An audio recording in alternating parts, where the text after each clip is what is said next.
গতকালে নিজের চোখে দেখা কথা বলছি, গতকাল নিজের চোখে আমি দেখেছি যা, এক চোখের এক পলকে যা দেখেছি, এক পলকে, এই যে এবার তাকালাম এতটুকু। আমরা আসছিলাম ওই যে পূর্বাচল দিয়ে মাহফিলে যাব, আমরা চাঁদপুর যাব, ওই দিক দিয়ে বের হয়ে কোন জায়গাতে চলে গেছে আমি মানে বলতে লজ্জা পাচ্ছি, কিন্তু আপনাদেরকে বলি কারণ আপনারা এই শহরেরই বাসিন্দা এবং এই শহরের ভবিষ্যৎ আপনার হাতে। এই ঢাকা সিটির ভবিষ্যৎ আপনাদের হাতে না? আচ্ছা, তো গাড়িতে বসে আমরা সাধারণত কি করি? বই পড়ি বা ফোনে কথা বলি বা পরিবারের খোঁজ খবর নেই। গাড়িতে বই পড়তে পড়তে চোখ লেগে যায় না অনেক সময়? তো চোখটাকে রেস্ট দেওয়ার জন্য জাস্ট একবার গ্লাসটা খুলে বাইরে তাকিয়েছি। পাশ দিয়ে একটা গাড়ি চলে গেল, একটা উবার টাইপের একটা গাড়ি চলে গেল, ড্রাইভার গাড়ি চালাচ্ছে।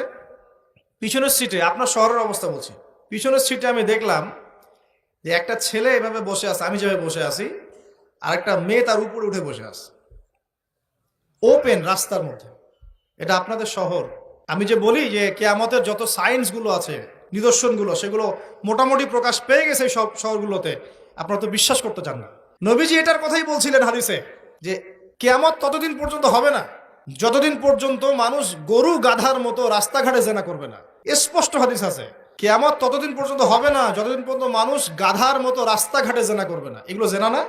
জেনা মানে কি শুধু ওই সেক্সুয়াল শারীরিক সম্পর্কই জেনা?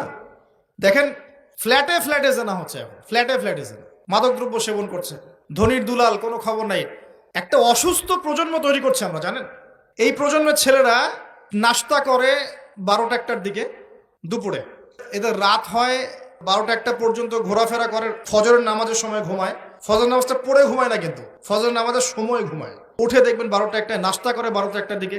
এরা সালাম দিতে লজ্জাবোধ করে, এরা সালাম দিতে লজ্জা পায়, পিতাকে সালাম দিতে লজ্জা পায়। হ্যাঁ, টাকটুর উপরে কাপড়, দাড়ি রাখা এদের কাছে মনে হয় ব্যাকডেটেড থিঙ্কিংস। হ্যাঁ, এরা এরা পাপকে পাপ মনে করে না, মাদককে এরা স্বাভাবিক মনে করে, জেনাটাকে স্বাভাবিক মনে করে। ফ্রি মিক্সিং, জেনাটা খুব স্বাভাবিক, বয়ফ্রেন্ড গার্লফ্রেন্ড খুব স্বাভাবিক বিষয়, ঠিক আছে? বাপের টাকা পয়সা থাকলে এগুলো নিয়ে বন্ধুদের সাথে মজ মাস্তি করাটাকে এটা ফ্যাশন মনে করে, টাকা উড়িয়ে দেখে ফ্যাশন মনে করে।